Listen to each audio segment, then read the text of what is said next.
3,000 years later, 3 different groups of people are still trying to finish a story from 3 words in 1 verse in the Bible. Here's what I'll tell you about gifts. When you receive a gift and a compliment from a woman without weaving your bride into it, it transforms the gift and compliment into a...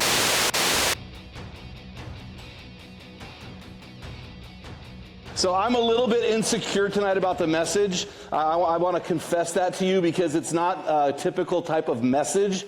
What I've been doing is I kind of go through the chapters in the book and I put it into a sermon format. And this chapter it's tough. Very intrigued. Even today as I was polishing it up, I thought, man, that is so cool. There are some things I'm going to share with you tonight that are not in the book. I just discovered them today, and that's the problem when you write a book. When you write a book, you have all these cool things you put in the book, and then as you process the book, more cool things come into play. I shared some of those things with you guys last week when we talked about, boobies. Okay, so tonight I want to talk to you about the Queen of Sheba and King Solomon. That story always rubbed me wrong. I read that story, I've read it 1,000 times, and there was always something about their interaction that in the biblical context did not feel right to me. And I'm going to unpack that tonight in the context of our chapter, Send It From Us. King Solomon was halfway through his 40-year reign in Israel. And during this period of time, he's probably... it's hard to get an estimate. He reigned between 970 and 926 BC. He was probably about 35 to 45 years old. He died at 55. So he was 35 to 45 years old. He gets visited by the Queen of Sheba. Her name, we know from history, is Makeda. Makeda from Sheba. Sheba was located in modern-day either Yemen or Ethiopia. We're going to show a map in a second, not right now. So the account of their interaction you can find in 1 Kings chapter 10, which we're going to turn to tonight, and 2 Chronicles chapter 9. But here's what really interested me. There's a section in the scripture where she speaks about he's twice the man that she thought he would be.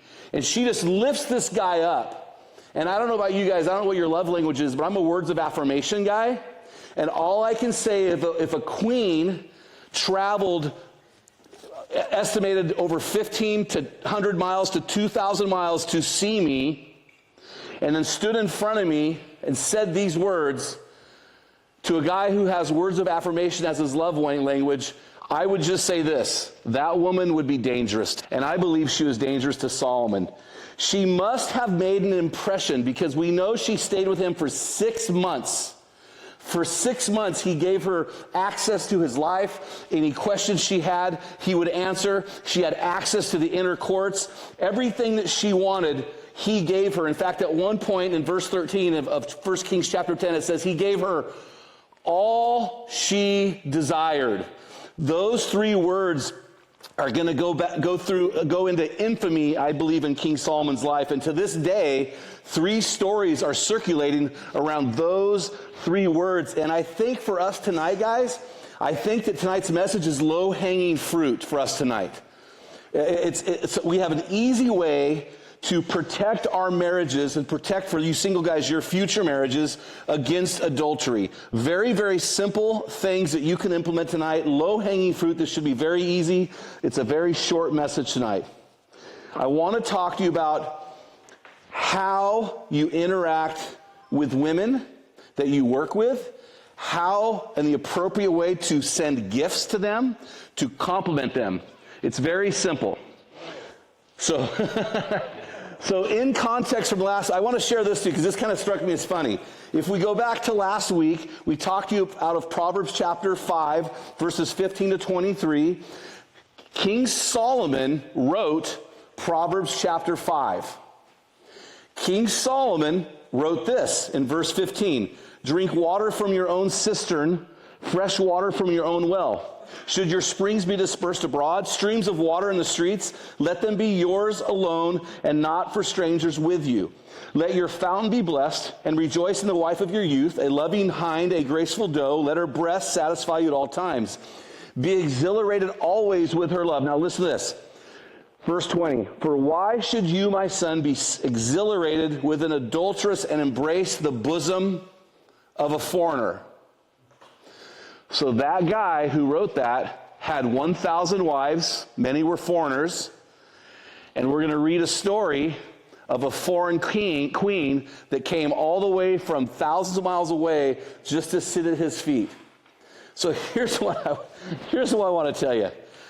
Here's what I want to tell you. Sometimes advice can be given by a man who contradicts his own advice. I was in Colorado 2012 speaking at a men's event, and this one guy, he'd been there every year. I had a relationship with him. I'd been to this place probably 2 or 3 years in a row speaking to these men.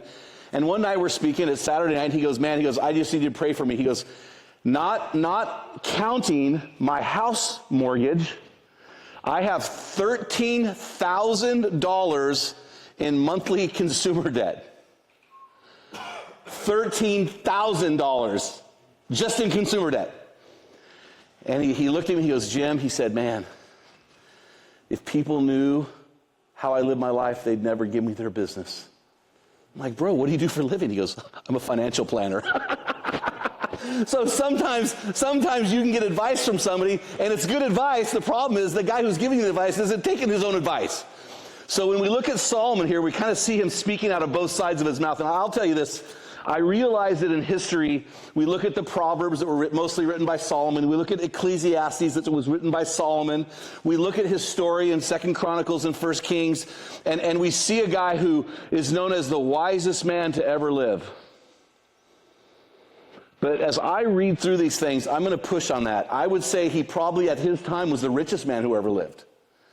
And the ability to make money is not wisdom. That's the ability to make money.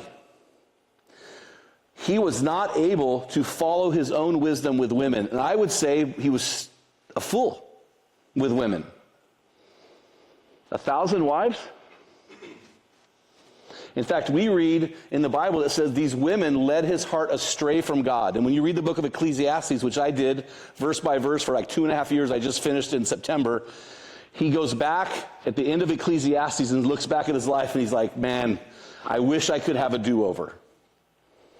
I wish I could have a do-over. So although we're reading from Solomon tonight, just realize he didn't take his own advice. And we're going to find out more about that in just a second. We don't know Solomon's exact age. I'm guessing he's 35 to 45. The Queen of Sheba's age, I'm guessing, based on the knowledge that we have out there of different time periods, she's probably 25 to 35. So there's probably maybe a 5-year difference in their age. They're close enough in age. They're close enough, right? So I want to unpack this for you. It's just a great story. So we're going to be in 1 Kings chapter 10 tonight. We're going to look at the relationship between Queen Makeda of Sheba, that was her name, Makeda, and King Solomon. Will you stand with me as I read the Word of God? Verse 6, she says this is her speaking to him. It was a true report which I heard in my own land about your words and your wisdom. Nevertheless, I did not believe the reports until I came and my eyes had seen it. And behold, the half was what not even told of me. You exceed in wisdom and prosperity, and the reports which I heard, listen to this, she does 3 things now, watch this. How blessed are your men, how blessed are your servants, who stand before you continually and hear your wisdom. Then she says in verse 9, and blessed be the Lord your God who delighted in you to set you on the throne of Israel, because the Lord loved Israel forever. Therefore he made you king to do justice and righteousness. Now, okay. Notice she never mentioned his wives. Was that a fluke or was that on purpose? He didn't mention his wives because they were her competition. All right, let me continue. Verse 10. She gave the king 120 talents of gold. That would be 4.5 tons of gold. That would be $752 million in today's market based on today's numbers. a very great amount of spices and precious stones. Never again did such abundance of spices come in as that which the Queen of Sheba gave to King Solomon. Also, this is important here. I almost missed this. I missed this in the book. I didn't miss this for you guys tonight. So Mike, you're going to love this part. Okay. So also the ships of King Hiram, it's a man, which brought gold from Ophir. No one knows where Ophir is. I'm going to build a case that Ophir is near Egypt on the upper east end of Africa. Brought in from Ophir a very great number of almug trees and precious stones. The king used the almug trees as supports for his house of the Lord in the king's house. Also lyres and harps for the singers. Such almug trees have not come again, nor have they been seen to this day. And I will say this. One commentary I said told me that their interaction happened after he built the temple and his house. Well, that's not true, because from here we see that the wood that she gave him, he used to build the temple. Do you see that? So I know the timeline from that commentator is wrong based on what I read right here, okay? So based on the passage I just read to you, let me say this. Don't make Solomon's mistake. Be careful. We can't control the gifts that women give us. I can't actually remember the last time a woman gave me a gift. Like that wasn't to me and Shanna. I can't remember. But I want to tell you is this. We need to make sure that we receive the gift with grace and weave our wives into thanking them. Receive and weave. Receive and weave. Solomon didn't do this. There's no mention in the Queen of Sheba's proclamation about his wives. Solomon never mentions his wives. You would appear in the reading that Solomon was a single man. And so we have to, sometimes when we look at the Bible, we have to look and say, why is this not in here? Why is it missing? Well, it's missing because I believe she was strategic in her journey. Here's what I'll tell you about gifts. When you receive a gift and a compliment from a woman without weaving your bride into it, it transforms the gift and compliment into a girl competition. So we have to be very, very careful not to open up what they call in the movies a story loop. Open a story loop, and now we got to figure out how the story ends. So I'm going to put this map on the screen. I was thinking about this today, and I kind of nerded out a little bit. I did a lot of research. I thought, man, this is really cool.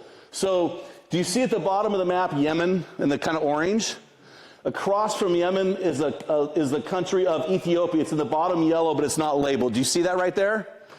So she was either from Yemen or Ethiopia, which means she was a very, very dark woman. Very, very dark. Okay. So now I always had thought that she had a caravan that took her all the way up to Jerusalem. But as we look at the map, we realize that's actually not true, because we know from the passage she had ships. You see that? 4.5 tons of gold, right? So what happened is this, and this is, again, I'm nerding out here, I may be wrong. She got in a ship, multiple ships. She launched somewhere down here at the bottom of the Persian Gulf. She journeyed 1,200 miles. See the rabbit ears up the top? I want to get this right. The rabbit ears at the top, the far right rabbit ear is the Musandam Peninsula. So she took the Musandam Peninsula all the way to where the Persian Gulf dead ended at the Jordan River. Now you guys should start going, oh, I know where the Jordan River is, right? If you know that the Jordan River goes all the way up to the eastern border of Israel. I believe what happened next, she offloaded the ships, offloaded the gold, who knows how many servants, how many camels, how many horses, and she made the 600-mile journey to Jerusalem where she met King Solomon. It took her, one commentator said 7 years. It's not even close. It was probably 3 to 6 months. 3 to 6 months to get there. The journey would be between 1,000 to 1,600 total miles. That's a long way on a ship. That's a long way on a camel. That's a long way with a single woman on a ship with a bunch of dudes. So she does this huge, huge journey, and you have to ask yourself, here's what you have to ask yourself. Legit, why? Why would she do it? Now, she says to sit at his wisdom to see if the rumors were true. Okay. There's no mention of a husband that she had, so I'm going to assume that she was single, because I don't know, would a husband allow she's a queen, so that means there's a king somewhere. Would a king allow the queen to go that far and that long? Six-month journey to sit 6 months at a guy's feet, to come back another 6 months, a year and a half gone? I don't think a man would do that. I think she was single. Day after day, she sat at the king's feet. She had open access to the key to the king. So here's my belief. I believe that she knew exactly what she was doing. She was going after a man.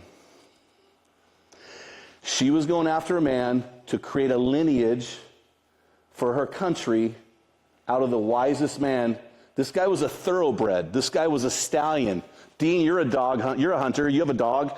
You want your dog to have a solid pedigree, right? You want to buy a hunting dog that has a pedigree. You want to buy a racing horse that has a strong pedigree, right? Well, if you're the queen of a smaller country, aren't you going to want the pedigree of the wisest man, the richest man on the planet? I would. So after her amazing journey, and exclusive compliment and extravagant gifts, we come to Solomon's response in verse 13. So far it's been all about the Queen of Sheba, right? Makeda. It's been all about Makeda and her journey. But we get to verse 13, and we see 3 words that have created a controversy that has spanned 3 millennium. 3,000 years. This event happened between 970, 926, 9 BC. So to this day, there are still rumors flying in certain circles about what happened because of these 3 words. Look at verse 13. King Solomon gave the Queen of Sheba all her desire, which she requested, besides what he gave her according... Now see, here's the key thing. Watch this. Besides what he gave her according to his royal bounty. Sorry about that, because I had to laugh because I thought his royal bounty was her royal booty. That's what happened. This is the world's greatest, grandest booty call. So he gave her out of his royal bounty, but the Bible says he also gave her all she desired. You see what I'm doing here? I know this feels like a stretch, but just look at this in the reality of how our life works.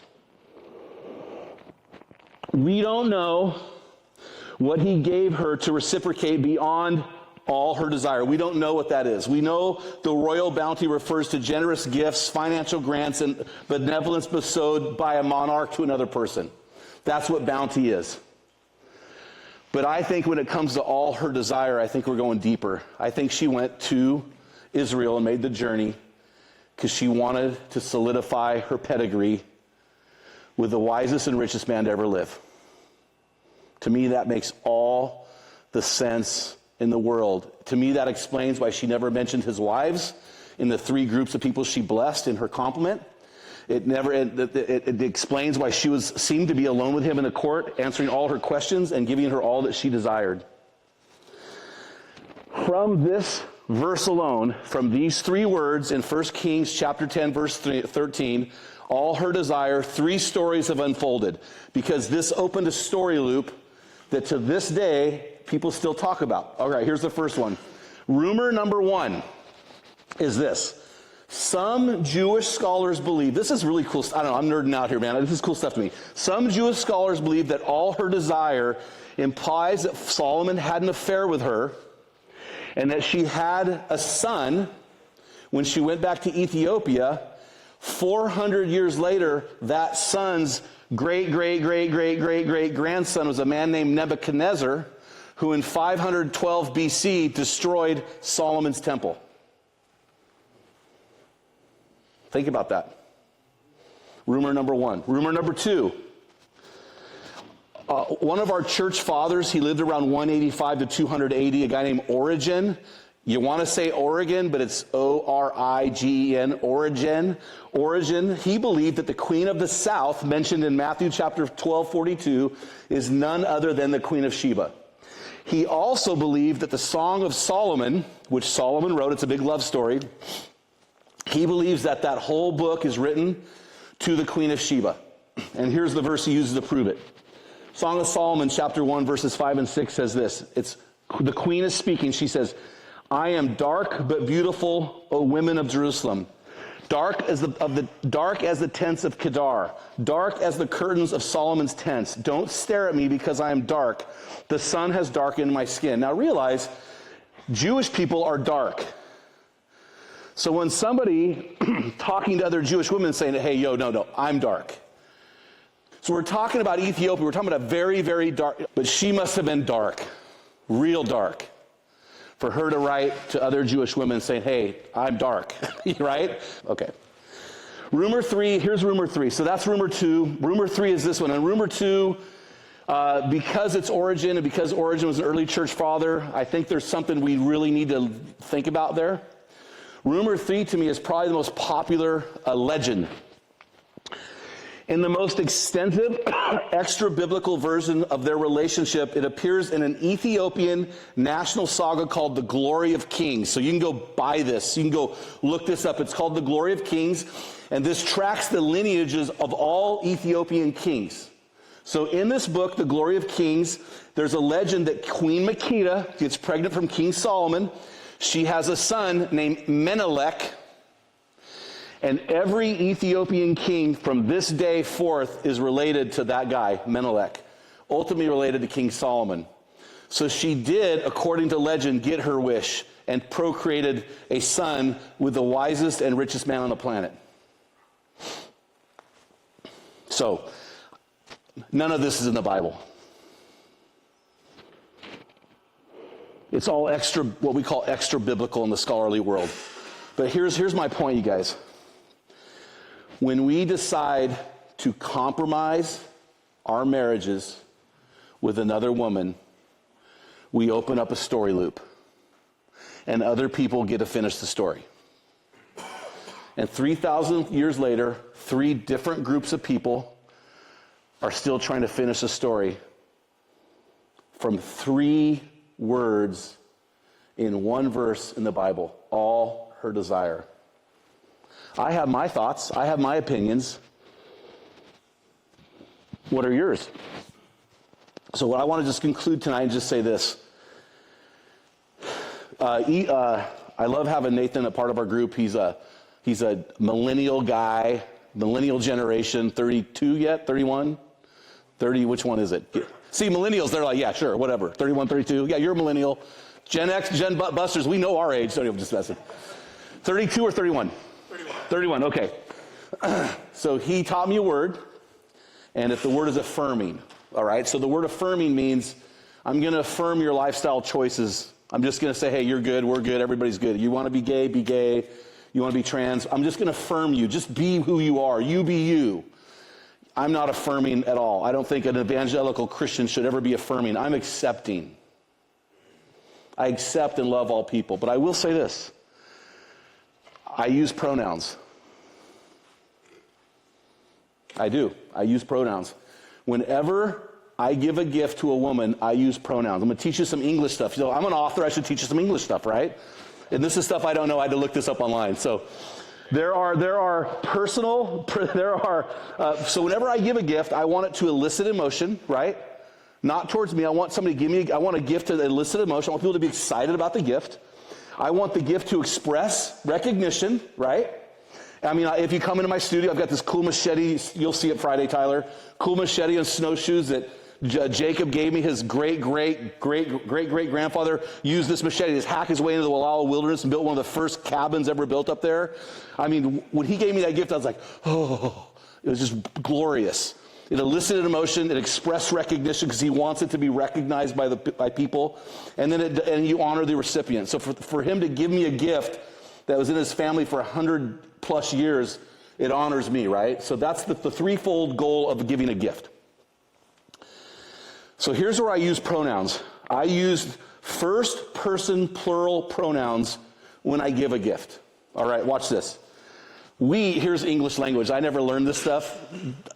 I looked this up. This might not even be true. But we is the subject pronoun. Us is the object pronoun. And our is the possessive pronoun. So whenever I give a gift to another woman or a card, I use those words. We, us, and our. I'm a pronoun guy. Are you going to affirm that? I'm a pronoun guy. We, us, and our. Because the moment I give a gift to elicit emotion, to express recognition, and to honor someone, and I put my name only on it, this is from me, and I do that with another woman, I've instantly created a conflict. Don't do it. This is the easiest thing for us as men to do.